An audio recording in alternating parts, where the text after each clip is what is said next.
विष्णुदेव भारी पड़ा, पुलिस ने गाड़ी जब्त करके आरोपियों को गिरफ्तार किया। एफआईआर दर्ज करके गिरफ्तार किया। धर्मांतरण की कोशिश, यौन उत्पीड़न की कीमत चुकानी पड़ेगी। लोकसभा में प्रधानमंत्री मोदी ने महिला आरक्षण विधेयक पर कहा, हमने महिलाओं का हक दशकों से रोका, आज उसके प्रायश्चित का मौका है। विपक्ष के विरोध पर गृहमंत्री अमित शाह का जवाब, कहा परिसीमन से दक्षिण की ताकत घटेगी नहीं बल्कि बढ़ जाएगी। समाजवादी पार्टी के अध्यक्ष अखिलेश यादव ने सरकार पर साधा निशाना, कहा आप धोखा देकर बिल ला रहे हैं, इस बिल में मुस्लिम महिलाओं के लिए क्या खास है। लोकसभा में भिड़े अमित शाह और अखिलेश यादव, ओम बिरला को करना पड़ा हस्तक्षेप। गृहमंत्री ने कहा धर्म के आधार पर मुस्लिमों को किसी तरह का आरक्षण गैर संवैधानिक। प्रियंका गांधी का अमित शाह पर तंज, ठाकुर से गुजा सदन का, चाणक्य अगर जिंदा होते तो वो भी चौंक जाते, आपकी कुटिलता की दाद देते। कांग्रेस के सांसद मनीष तिवारी ने नए बिल को लेकर सरकार पर कसा है तंज, कहा परिसीमन को पहनाया जा रहा है महिला आरक्षण विधेयक का अमली जामा। बंगाल एसआईआर केस में सुप्रीम कोर्ट का बड़ा फैसला। कोर्ट ने कहा जिन लोगों की अपील ट्रिब्यूनल द्वारा 21 और 27 अप्रैल को तय हो जाएगी, उन्हें वोट डालने की अनुमति मिलेगी। सुप्रीम कोर्ट के आदेश का सीएम ममता ने किया स्वागत, कहा मुझे न्यायालय पर भरोसा है, सभी से आवेदन भेजने की अपील की गई। बंगाल में 23 अप्रैल को होने वाले चुनावों के लिए ईवीएम और वीवीपैट को तैयार करने की प्रक्रिया शुरू। उम्मीदवारों या उनके अधिकृत प्रतिनिधियों के मौजूदगी में कार्यविधि शुरू। पश्चिम बंगाल के बीरभूम में सीएम योगी की चुनावी हुंकार, कहा यूपी में बीजेपी के आने से कानून व्यवस्था हुई है दुरुस्त, बंगाल में भी बदलाव करेंगे।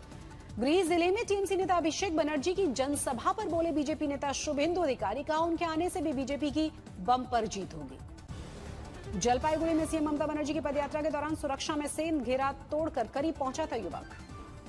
बंगाल में मछली पर संग्राम, असम में सीएम हेमंता ने कहा असम में 10 साल से बीजेपी की सरकार, फिर भी लोग खाते हैं नॉनवेज, नहीं है प्रतिबंध। बंगाल में बीजेपी द्वारा महिला कार्ड लॉन्च और इसके वितरण के खिलाफ टीएमसी ने चुनाव आयोग में दर्ज करवाई है शिकायत। सीएम ममता ने भी इसे आदर्श चुनाव संहिता को उल्लंघन बताया।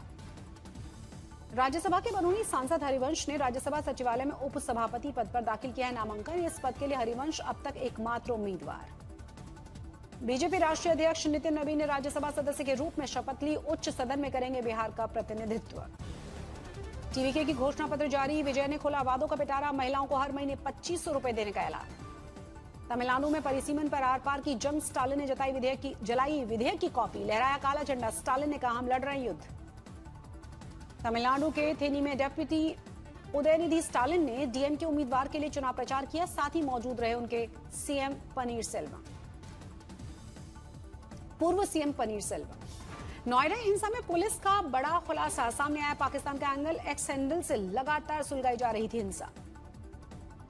टीसीएस बीपीओ मामले में नासिक पुलिस की एसआईटी ने टीम लीडर रजाक मेमन की और शफी शेख को एक अन्य के खिलाफ एफआईआर दर्ज करके गिरफ्तार किया। धर्मांतरण की कोशिश, यौन उत्पीड़न और अन्य धाराओं के तहत आरोप। महिला आरक्षण बिल पर सीएम सम्राट चौधरी ने कहा देश की महिलाओं के लिए प्रधानमंत्री मोदी ने बड़ा कदम उठाया, पूरा बिहार उनके साथ है।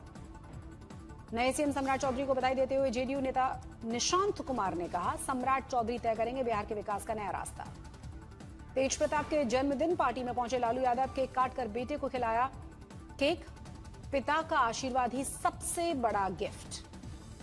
दिल्ली ब्लास्ट मामले में एनआईए ने दाखिल की है चार्जशीट, जैश को ढाल बनाकर कश्मीर में आतंक फैलाने की साजिश। छत्तीसगढ़ में भीषण गर्मी को देखते हुए राज्य के सभी स्कूल 20 अप्रैल से 15 जून तक बंद हैं। मुख्यमंत्री विष्णुदेव साय ने घोषणा की है। पीएम मोदी ने की है ऑस्ट्रेलियाई चांसलर से बात, व्यापार, निवेश और ग्रीन टेक्नोलॉजी पर सहयोग बढ़ाने पर फोकस। ऑस्ट्रिया के चांसलर से मुलाकात में बोले प्रधानमंत्री मोदी, का जंग से दुनिया पर पड़ रहा है गंभीर असर, युद्ध नहीं हो सकता किसी भी समस्या का समाधान। ट्रंप के बाद फ्रांस के राष्ट्रपति मैक्रो ने प्रधानमंत्री मोदी को फोन मिलाया, पश्चिम एशिया और हॉर्मुज पर लंबी बात। इजरायल और लिबनान में भी सीज फायर का ऐलान, 10 दिन तक लागू रहेगा युद्ध विराम, ट्रंप ने पोस्ट करके जानकारी दी। अमेरिकी रक्षा मंत्री हेक्सेक ने ईरान को धमकी दी, कहा युद्ध के लिए पहले से अधिक तैयार है अमेरिका, अगर ईरान ने समझौता नहीं किया तो फिर से शुरू हो जाएगा ईरान के खिलाफ अभियान। ईरान के राष्ट्रपति मसूद पेजेश्कियान का बड़ा बयान, ईरान पर अमेरिकी इजरायल के हमले अंतर्राष्ट्रीय कानून और मानवीय सिद्धांतों के खिलाफ हैं। मध्य पूर्व मीडिया के हवाले से बड़ी खबर, पाकिस्तान के आर्मी चीफ जाएंगे वॉशिंगटन। एक दिन पहले आसिम मुनीर ईरान अमेरिका युद्ध विराम को लेकर तेहरान में थे। मध्य पूर्व में बिगड़े हालात के बीच पाकिस्तान के प्रधानमंत्री शहबाज शरीफ पहुंचे कतर की राजधानी दोहा। कतर के अमीर शेख तमीम बिन हमद अल थानी से 1 घंटे तक बैठक की। अमेरिकी सेंट्रल कमांड का बड़ा दावा, अमेरिकी सैनिकों ने एक भी ईरानी जहाज को हॉर्मुज से नहीं गुजरने दिया। सेंट्रल कमांड के मुताबिक अमेरिकी सेना ने ईरान के तेल टैंकर समेत 10 जहाजों को वापस मोड़ा। ब्रिटेन की विदेश मंत्री इवेट कूपर की बड़ी चेतावनी का, हॉर्मुज स्ट्रेट से सुरक्षित गुजरने के लिए जहाजों से शुल्क वसूलने की कोशिश वैश्विक अर्थव्यवस्था और समुद्री सुरक्षा को कमजोर करेगी। रूस ने यूक्रेन पर किया है इस साल का अब तक का सबसे बड़ा घातक हमला। कई शहरों पर हुई रूसी बमबारी हमले में 16 की मौत, कई घायल। यूक्रेन ने भी सभी रूस के हमलों का जवाब दिया। यूक्रेनी सेना ने क्रीमिया में रूसी तेल ठिकानों और बंदरगाहों को निशाना बनाया। पोम्पियो ने बगैर नाम लिया अमेरिकी राष्ट्रपति ट्रंप पर साधा निशाना का, दुनिया के नेता हत्या और तबाही पर खर्च कर रहे हैं अरबों की रकम। आतंकी संगठन लश्कर-ए-तैयबा के फाउंडर मेंबर और हाफिज सईद का सहयोगी अमीर हमजा को गोली मारी गई। लाहौर में एक न्यूज चैनल के 12 अज्ञात हमलावर ने फायरिंग की। अंतर्राष्ट्रीय मुद्रा कोष ने मध्य पूर्व में चल रहे युद्ध को लेकर एशिया के देशों को जारी की चेतावनी का, मिडिल ईस्ट संघर्ष से पैदा ऊर्जा संकट का सबसे अधिक असर एशिया की अर्थव्यवस्थाओं पर पड़ेगा। संभल में सरकारी जमीन पर बनी ईदगाह और इमामबाड़े को बुलडोजर की मदद से किया गया था जमींदोज। 6 करोड़ की भूमि कराई गई थी कब्जा मुक्त। मुंबई कॉन्सर्ट ड्रग केस, गिरफ्तार सभी 6 आरोपियों को कोर्ट ने 18 तारीख की पुलिस कस्टडी में भेजा। लेह में करगिल युद्ध के हीरो कर्नल सोनम वांगचुक की सैन्य सम्मान के साथ अंतिम विदाई। लद्दाख के एलजी विनय कुमार सक्सेना ने श्रद्धांजलि दी। दिल्ली एयरपोर्ट पर बड़ा हादसा, टैक्सिंग के दौरान आपस में टकराए 2 विमानों के विंग, सभी यात्री सुरक्षित। फिल्म निर्माता रोहित शेट्टी के घर फायरिंग के मामले में एक और गिरफ्तारी, लूटकर गिरोह के साथ जुड़ा था आरोपी, यूपी एसटीएफ ने की है कार्रवाई। दिल्ली के रोहिणी में शिव महापुराण कथा का भव्य आयोजन, कलश यात्रा में उमड़े भक्त। 23 अप्रैल तक चलेगा यह कार्यक्रम। केदारनाथ यात्रा की तैयारियां तेज, पैदल मार्ग खुला, सुविधाएं दुरुस्त करने में जुटा प्रशासन। 19 अप्रैल से शुरू होगी यात्रा। बद्रीनाथ यात्रा की तैयारी अंतिम चरण में, रंग रोगन कर मंदिर तैयार हुआ। 23 अप्रैल को श्रद्धालुओं से जुड़े हुए खुलेंगे मंदिर के कपाट। बद्रीनाथ धाम में सूर्य देवभूमि चैलेंज 2.0 का भव्य आगाज, सीडीएस जनरल अनिल चौहान ने किया मेगा इवेंट का शुभारंभ। समारोह में देखी उत्तराखंड की सांस्कृतिक विरासत की भी झलक, कलाकारों ने दी मनमोहक प्रस्तुति। 20 अप्रैल तक चलेगा इवेंट। गाजियाबाद के महिपाल सिंह बने युवाओं की प्रेरणा, 60 साल की उम्र में दौड़ में 200 से ज्यादा मेडल्स जीते। महिपाल सिंह ने रचाया इतिहास। 2023 में दुबई इंटरनेशनल गेम्स में 1500, 5000 और 10,000 मीटर रेस में हासिल किया था पहला स्थान। बागपत में किसान सभा की बैठक में अचानक से पहुंचा था लंगूर, गंभीरता भरे माहौल के बीच अधिकारियों के खिले चेहरे। बागेश्वर में जंगलों की आग रोकने की पहल, वन विभाग की 23 केंद्रों पर पिरूल खरीद शुरू हुई, ग्रामीणों को मिलेगा रोजगार। श्रीनगर की डल झील से नशा मुक्ति का संदेश, शिकारा रैली का भव्य आयोजन, नाविकों ने बढ़ चढ़कर हिस्सा लिया। दिल्ली में इस साल पहली बार पारा 43 डिग्री सेल्सियस के पार, वायु गुणवत्ता खराब श्रेणी में पहुंची, ग्रेड 1 लागू। बांदीपुरा के राजधान टॉप पर ताजा बर्फबारी, चारों ही तरफ बिछी बर्फ की सफेद चादर, परिवार संग लुत्फ उठा रहे सैलानी। कश्मीर में आंधी तूफान से कई इलाकों में नुकसान, डल झील के शिकारा संभालने में जुटे थे नाविक, उड़ी टिन की छतें, गाड़ियां क्षतिग्रस्त। सिक्किम के नाथुला पास पर बेमौसम बर्फबारी, त्योस्मुगो झील और बाबा मंदिर में बढ़ गई पर्यटकों की भीड़। जम्मू कश्मीर के पुलवामा में आंधी तूफान के बीच कोल्ड स्टोर की छत गिर गई है, 1 की मौत हुई है, 4 घायल। गाजियाबाद में कबाड़ गोदाम में भीषण अग्निकांड, 250 से ज्यादा झुग्गियां जलकर खाक, सीएम योगी ने लिया संज्ञान, राहत तेज करने के निर्देश। लखनऊ के विकासनगर झुग्गी आग हादसे में 2 मासूमों की मौत हुई, 100 से ज्यादा झोपड़ियां जलकर खाक हुई, कई परिवार बेघर। गुजरात के अहमदाबाद हाईवे पर चलती बस में लगी थी भीषण आग, यात्रियों ने खिड़कियों से कूदकर अपनी जान बचाई। झारखंड के गिरिडीह में 3 ट्रकों के बीच टक्कर से भीषण आग, 2 ट्रक जलकर खाक, 1 चालक घायल हुआ। जालना में खेत में भीषण आग लगी, 25 एकड़ मक्का जलकर खाक, लाखों का नुकसान। नोएडा में समलैंगिक संबंधों के विरोध में दोस्त को की मां की चाकू मारकर हत्या कर डाली गई, आरोपी को गिरफ्तार किया गया। लखनऊ में हनी ट्रैप का मामला, नाबालिग को फंसाकर 25 लाख रुपए की रंगदारी मांगने वाले गिरोह को बेनकाब किया गया, मुख्य आरोपी महिला। सोनीपत में ईंट के भट्टे पर काम करने वाली महिला की पत्थरों से सिर कुचलकर हत्या, बीच राह शव मिलने से हड़कंप। वाराणसी में कार सवार मंचलों को राह चलती युवती से छेड़छाड़ करना भारी पड़ा, पुलिस ने गाड़ी जब्त करके आरोपियों को गिरफ्तार किया। अजमेर में दिन दहाड़े बाइक चोरी की वारदात, मास्टर की से लॉक खोलकर बदमाश ले गए। नागपुर में पुलिसकर्मी पर युवक ने चाकू से वार किया, जानलेवा हमला कर बुलेट लूटकर आरोपी फरार। महाराष्ट्र के चंद्रपुर में जंगल सफारी के दौरान 2 भालू की जोरदार भिड़ंत हुई, रोमांचक नजारा देखकर पर्यटक खुश।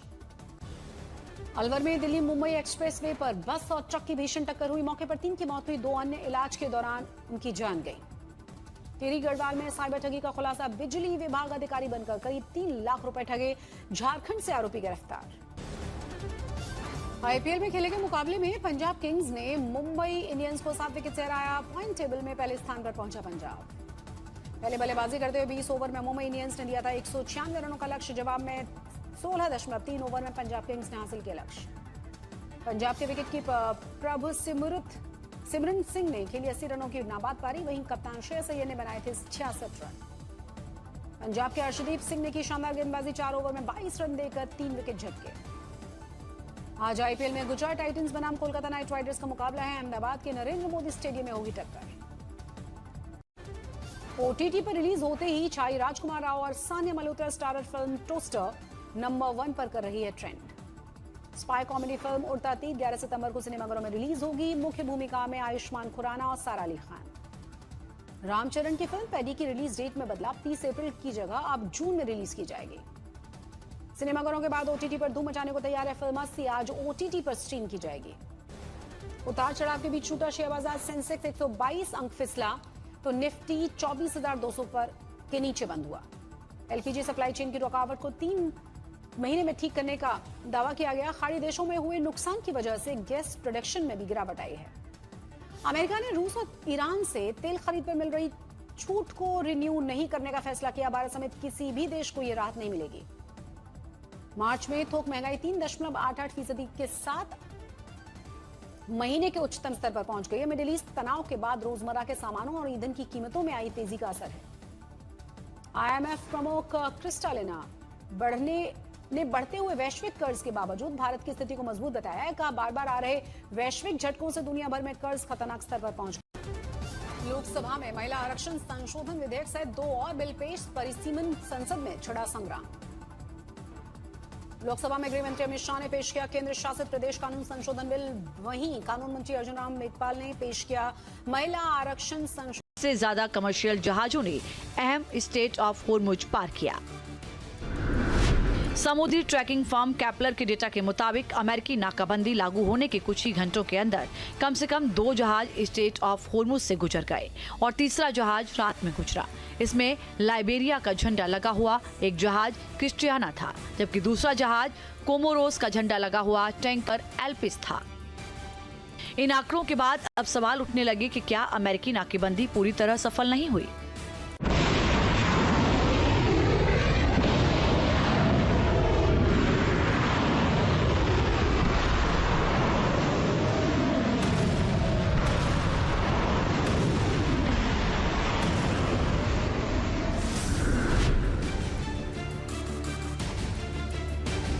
ट्रंप ने इस उम्मीद के साथ होर्मुज की नाकाबंदी का ऑर्डर दिया था कि ईरान सरेंडर करने के लिए मजबूर हो जाएगा।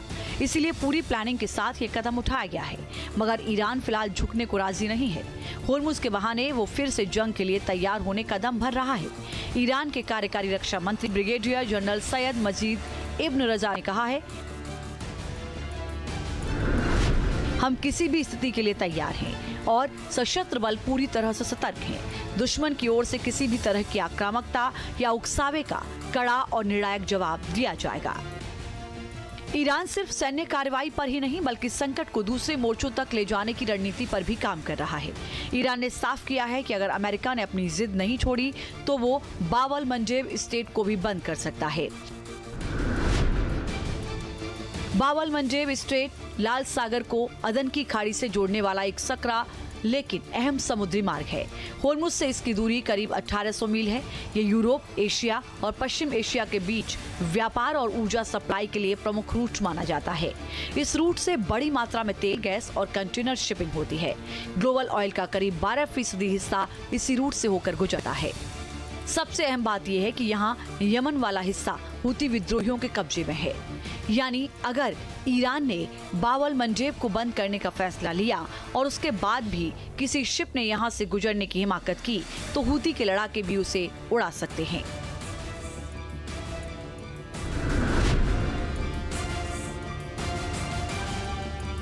कुल मिलाकर ईरान किसी भी कीमत पर अमेरिका के सामने झुकने वाला नहीं है।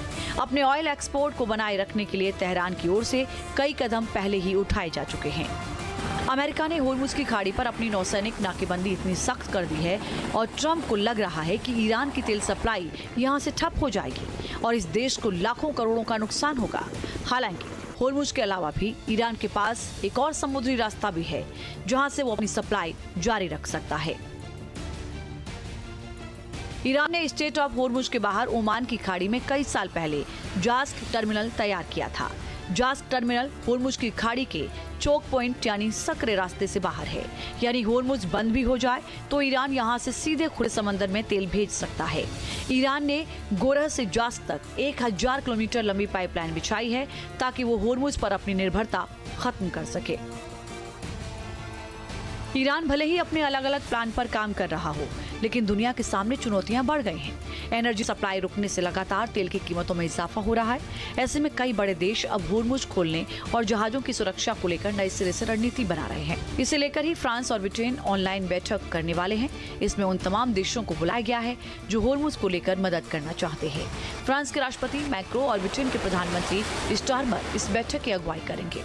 इसका नतीजा क्या होगा ये कहना तो मुश्किल है, मगर इतना साफ हो चुका है कि होर्मुज पर ईरान और अमेरिका के रुख ने पूरी दुनिया को ऐसी टेंशन में डाल दिया है जिसे दूर करने की फिलहाल कोई तरकीब नजर नहीं आ रही। Team news nation. इस वक्त की बड़ी खबर आपको बता दें, ईरान पर सैन्य कार्रवाई के लिए ट्रंप को मंजूरी मिली है। सीनेट ने 52-47 के अंतर से सेना के एक्शन को मंजूरी दी है, यानी वोटिंग में जो फासला है वो 52 बनाम 47 का है। ईरान पर सैन्य कार्रवाई के समर्थन में 52 वोट पड़े हैं, यानी बहुमत मिला है डोनाल्ड ट्रंप को सैन्य कार्रवाई के पक्ष में। उधर ईरान के सैन्य सलाहकार मोहसिन रिजाई का बयान सामने आया है। मैं संघर्ष विराम को आगे बढ़ाने पर सहमत नहीं हूं, ये कहा है रिजाई ने। अमेरिकी युद्ध से हमेशा डरते हैं, हम लंबे युद्ध के लिए तैयार हैं। तो एक तरफ दूसरे दौर की बातचीत की शुरुआत और उससे पहले बयानों का दौर जारी। तो हॉर्मुज स्ट्रेट में अमेरिका के एक्शन के खिलाफ ईरान ने कड़ा रुख अपनाया है। तेजी से बढ़ते तनाव के बीच ईरान ने ओमान की खाड़ी से लाल सागर तक पूरा व्यापार ठप करने की धमकी दी है। अगर ईरान ने यह समुद्री रास्ता बंद कर दिया तो दुनिया कैसे मुसीबत में पड़ जाएगी, समझिए इस रिपोर्ट।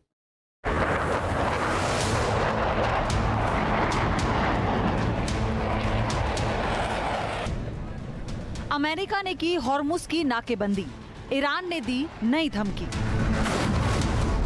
फारस की खाड़ी से लाल सागर तक जंग भीषण होगी। अमेरिकी एक्शन के खिलाफ ईरान की घातक रणनीति, समंदर में होगा भयंकर विस्फोट, ग्लोबल इकोनॉमी पर होगी तगड़ी चोट। बरसते बम और गरजती मिसाइलों ने पश्चिम एशिया को तबाह किया। एडवांस ड्रोन के अटैक से हुआ डैमेज अभी भी डरा रहा है। अमेरिका, इजराइल और ईरान की जंग में हर तरफ विनाश देखने को मिला। विध्वंसक हमलों के बाद उठी आग की लपटों में मिलिट्री और सिविलियन इंफ्रास्ट्रक्चर को खाक कर दिया। 40 दिन बाद किसी तरह सीज फायर पर सहमति तो बन गई, मगर स्ट्रेट ऑफ हॉर्मुज को लेकर हालात एक बार फिर आउट ऑफ कंट्रोल हो रहे हैं। अमेरिका ने हॉर्मुज की नाकेबंदी की है, समंदर में लगातार मॉनिटरिंग हो रही है और ईरानी पोर्ट्स पर जहाजों की आवाजाही पूरी तरह से ठप हो गई है। अमेरिका के इस एक्शन के बाद ईरान भड़क गया है और साफ कर दिया है कि हॉर्मुज स्ट्रेट को लेकर वो किसी भी हद तक जा सकता है।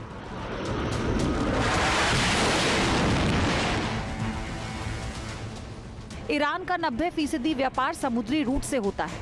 इसमें खार्क द्वीप की सबसे अहम भूमिका है। इसी द्वीप से उसका तेल और गैस दुनिया के देशों में सप्लाई होता रहा है। हॉर्मुज स्ट्रेट भी ईरानी व्यापार के लिए बेहद जरूरी है। यहाँ से दुनिया का 20% तेल और गैस सप्लाई होती है, मगर अमेरिकी नाकाबंदी से ईरान के व्यापार को बड़ा खतरा मंडरा रहा है।